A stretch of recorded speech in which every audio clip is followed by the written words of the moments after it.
Hi, I'm Bob Van Meter with LISC Boston. We're here this morning at the Boston College Club, where LISC is hosting a breakfast to support the Community Investment Tax Credit with Governor Charlie Baker and the United Way and the Mass Association of CDCs.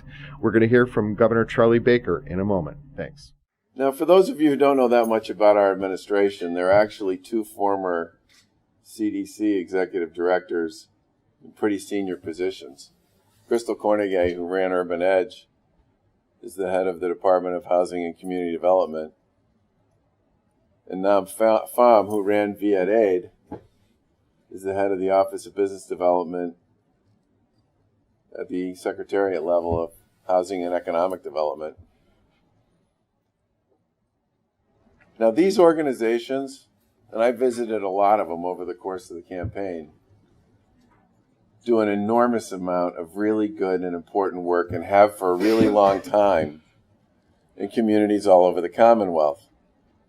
And in some cases, it takes place over a very long period of time. And if you're not there and you don't watch it happen, you might, in fact, actually see the results of years and years of work and not really appreciate what took place in the meantime. And one of the things I did during the campaign was several times I went out and visited CDC leaders and just had them walk me around their neighborhoods. And one of those neighborhoods I walked around was with Nam in Fields Corner. Now, Fields Corner, 10, 12, 15 years ago, it's a pretty scary place. And there's simply no other way to describe it. And if you walk through Fields Corner now, which I did twice over the course of the past 15 months, almost every storefront is occupied with a small business of one type or another. Almost all the property in the community is occupied. A lot of it's owned by Viet Aid. A lot of it's owned by public-private collaboratives. And some of it's owned by the folks who live in the community. There's a school located in that area that was very troubled. And literally over the course of the past 10 or 15 years, building by building and block by block, working with city agencies, public safety folks, Commonwealth agencies, and some federal organizations, as well as a number of private lenders and developers, they took their neighborhood back from some really bad people and turned it into a place where families, seniors, kids, working adults, and small businesses are thriving. And this has happened over and over and over again all over the Commonwealth for a very long period of time. Now, there's all kinds of numbers in that report. Numbers are good. I'm a data guy, and I get that, okay? But the numbers in this case only speak to part of what the Community Development Corporation movement's all about. Because in the end, the good ones, and we have many here in Massachusetts, transform neighborhoods, sustain communities, and create a sense of positivity and forward momentum in places that desperately need it to be successful. And this is a lot like any other sort of natural act, in the sense that when a neighborhood starts to fray, it doesn't fray all at once. phrase a little bit at a time over time until you wake up and realize, holy moly, what happened? And it works exactly the same way in reverse. Because a troubled neighborhood does not suddenly overnight wake up and boom, it's all better. It's literally one building, one house, one storefront after another,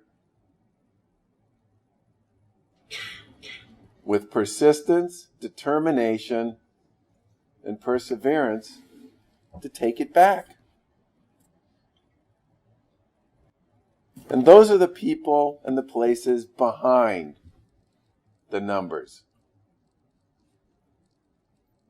And part of what I love about this particular program is it really does create opportunities for public-private partnership and for something more than just a financial engagement. You know, one of the things that's become kind of the new theory in politics is it's really great if you can get somebody to contribute $5 or $10 to your campaign every week over a long period of time, because then they're invested. And when they're invested, they become the people that puts the sign on their lawn, that makes phone calls to their friends and encourages people to get out and vote. Because for years and years, the way campaigns worked was you had the money people and you had the political people and the activists. And there were like two swim lines that ran next to each other and never really overlapped with one another. And the new vision of political campaigns is you want everybody to be in on both sides. You want, people who are activists to be small dollar donors who invest in your campaign both emotionally and financially. And the great thing about a program like this is it makes it possible for CDCs to establish not just financial relationships, but also to be able to bring really smart, experienced people into their conversations about how they do their work and how they might be able to finance and develop the next building and the next block and the next storefront and the next program model. And that's a really good thing. Because whatever we do on our side, and frankly whatever they do on their side, everybody's always looking for more intellectual capital to go along with the real capital. In this community and the folks you represent, and the people who are part of the United Way and the folks who are part of the donor community, there's a hell of a lot of really smart people in that group. And sure, they can bring resources to bear, but they can also bring brains and relationships and experiences, all of which can help community development organizations do more and do it better. And the final thing I'll say, and then I'll sit down, I was having a little debate with my friend Tim here, who I've known since, we've both known each other a really long time. Kind of stinks when you reach a certain point where you can say things like, I've known you for 50 years. Yikes. Just really odd because we're both still in our 30s. I don't quite understand that at all. Yeah, mathematically complicated. But we're debating the cap associated with this program. And I said, look, my view on this is I can't think of anything I'd like more than to get to the point where the statewide cap on these needs to get raised. Because I think this is the sort of thing we should do more of. And if this community came to the administration and said, you know what, that $6 million cap, we really need to make it 12, I'm in. Okay? I'm in.